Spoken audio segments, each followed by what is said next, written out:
Good afternoon students. आगे हम करते हैं, आगे हमारा नेक्स्ट टॉपिक है एंट्रोपी। एंट्रोपी क्या होती है हम पहले बढ़ चुके हैं। एंट्रोपी क्या होती है? जस्ट रैंडमनेस होती है। ये किसी भी सिस्टम में कितनी रैंडमनेस है, कितना डिसऑर्डर है, वो एंट्रोपी कहलाएगी। Entropy is a measurement of degree of randomness और डिसऑर्डर ऑफ द सिस्टम। तो अगर मैं बात करूं गैस, लिक्विड और सॉलिड में, तो गैस में सबसे ज्यादा रैंडमनेस होती है। मॉलिक्यूल इधर उधर मूव करते रहते हैं क्योंकि फ्री होते हैं मूव करने के लिए। बहुत ही वीक फोर्सेज होती है इनमें, गैस मॉलिक्यूल्स में। तो गैस में सबसे ज्यादा entropy, then liquid, then solid. Entropy क्या है? एक्सटेंसिव प्रॉपर्टी होती है। एंट्रोपी एक स्टेट फंक्शन होता है। For a reversible reaction entropy का फॉर्मूला क्या होता है? Change in entropy, delta S से लिख देंगे उसको। एंट्रोपी एस होता है, तो change in entropy delta S वो होगा Q reversible by T. Q reversible क्या है? Heat change. ठीक है, एंट्रोपी चेंज किसके बराबर होगा? Heat change with respect to temperature हो गया। यहाँ पे एंट्रोपी चेंज को डिफाइन कर रखा है। It may be defined as amount of heat absorb isothermally reversibly divided by absolute temperature. Reversible process में कितना हीट उसका एब्जॉर्ब या एमिट हुआ है, मतलब कितना हीट चेंज हुआ है अपॉन में टेम्परेचर।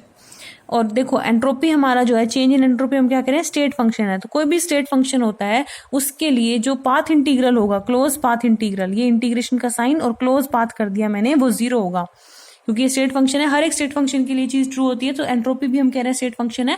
इसका मतलब डेल्टा एस ऑफ एंट्रोपी और इंटीग्रल पाथ में करूंगी तो वो जीरो आएगा, ये आपने याद रखना है। फैक्टर अफेक्टिंग एंट्रोपी की बात करें तो फिजिकल स्टेट, तो जैसे हमने डिस्कस किया अभी कि molecule in gaseous state have greater freedom of movement so have greater entropy. वो आसानी से मूव कर सकते हैं गैस सारे पार्टिकल, तो उनकी एंट्रोपी ज्यादा होगी। Then liquid, then solid. Solid में तो सबसे ज्यादा क्या होता है? टाइटली बाउंडेड होते हैं मॉलिक्यूल बिल्कुल, तो इधर उधर मूव नहीं कर पाएंगे तो उसमें क्या होगा? रैंडमनेस क्या होगी? कम होगी सबसे। नेक्स्ट है volume change. In case of gases entropy increase with increase in volume in same amount of gas. आपने मान लो कोई भी गैस ले ली, ठीक है, पहले उसका वॉल्यूम था कुछ भी, V वॉल्यूम था मान लो, V1 वॉल्यूम में गैस के मॉलिक्यूल आपने रखे, फिर आपने क्या करा? उसको बढ़ा दिया, उसके वॉल्यूम को डबल कर दिया, 2V1 कर दिया। सेम अमाउंट ऑफ गैस रखा लेकिन अब उसका वॉल्यूम आपने बढ़ा के 2V1 कर दिया। तो बताओ जब 2V1 कर दोगे तो गैस तो पूरी फैल जाएगी, जितना भी वॉल्यूम होगा सब एक्वायर कर लेगी। तो गैस के मॉलिक्यूल्स फैल गए तो वहां पे रैंडमनेस क्या होगी? बढ़ गई। यानी सेम अमाउंट ऑफ गैस रखोगे, वॉल्यूम बढ़ा दोगे तो एंट्रोपी बढ़ेगी। टेम्परेचर चेंज बताओ, सीधा सा है ये। तो टेम्परेचर बढ़ाओगे तो क्या होगा? मॉलिक्यूल्स के बीच में जो फोर्सेज है वो और भी वीक हो जाएगी या ब्रेक ही हो जाएंगी फोर्सेज। टेम्परेचर दोगे तो एनर्जी गेन कर लेंगे ना, तो वाइब्रेट करने लगेगा मॉलिक्यूल आपका, वाइब्रेशंस बढ़ जाएगी तो एंट्रोपी भी बढ़ जाएगी। ठीक है, जैसे क्वेश्चंस देखो आप यहाँ पे, predict in which of the following entropy increase. कौन से प्रोसेस में एंट्रोपी इंक्रीज करेगी वो बताना है आपको। ठीक है, तो H2 को हीट किया, वो 2H बन गई। यहाँ पे H2 के 1 मोल था, यहाँ पे 2 मोल बन गए, तो नंबर ऑफ मोल्स बढ़ गए तो एंट्रोपी बढ़ जाएगी। ये क्वेश्चन है। इसमें क्या था? यहाँ पे सोडियम कार्बोनेट है आपके पास, बाइकार्बोनेट है, सॉलिड की फॉर्म में है। N2CO3 दे रहा है, CO2 गैस दे रहा है और H2O लिक्विड मिल रहा है आपको। तो यहाँ तो सब सॉलिड था रिएक्टेंट में, यहाँ पे सॉलिड भी है, लिक्विड भी है, गैस भी है। तो लिक्विड और गैस में तो एंट्रोपी ज्यादा होती है सॉलिड के कंपेरिजन में, यानी यहाँ भी फॉरवर्ड प्रोसेस जाने पे क्या हो रहा है? एंट्रोपी बढ़ रही है। एंट्रोपी ऑफ फ्यूजन अब हम देखते हैं, डिफाइन करेंगे। ठीक है, देखो हम पढ़ेंगे entropy of fusion, entropy of vaporization, entropy of sublimation, ये हम पढ़ेंगे। तो एंट्रोपी ऑफ फ्यूजन क्या होगा? फ्यूजन क्या प्रोसेस होता है भाई? सॉलिड से लिक्विड में जाना। तो डेल्टा एस ऑफ फ्यूजन क्या हो जाएगा? Delta H of fusion upon में टी टेम्परेचर ले लेंगे। जब सॉलिड से लिक्विड जाएगा तो क्या बोल सकते हो? टी मेल्टिंग बोल सकते हो ना, मेल्टिंग पॉइंट।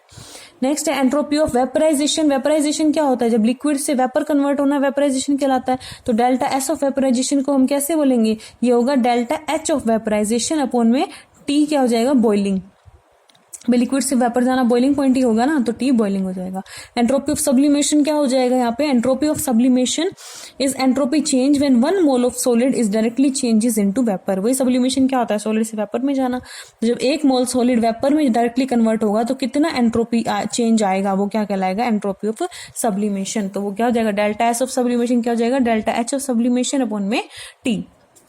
नेक्स्ट एक न्यूमेरिकल देखो आप, calculate the entropy change involve in conversion of 1 mole 18 gram of solid ice at 273 kelvin to liquid water.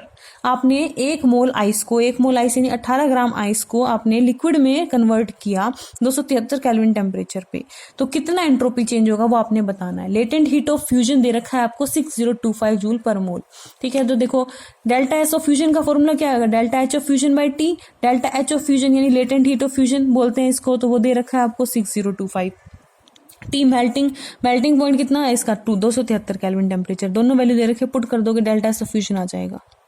ठीक है, ये सब आप करके दिखा रखा है, फॉर्मूला लिख रखा है, डेल्टा एच ऑफ फ्यूजन दे रखा है आपको, टेम्परेचर ऑफ फ्यूजन या मेल्टिंग पॉइंट बोल दो वो दे रखा है, पुट कर दोगे सॉल्व हो जाएगा। नेक्स्ट हमारे पास spontaneity in terms of entropy change.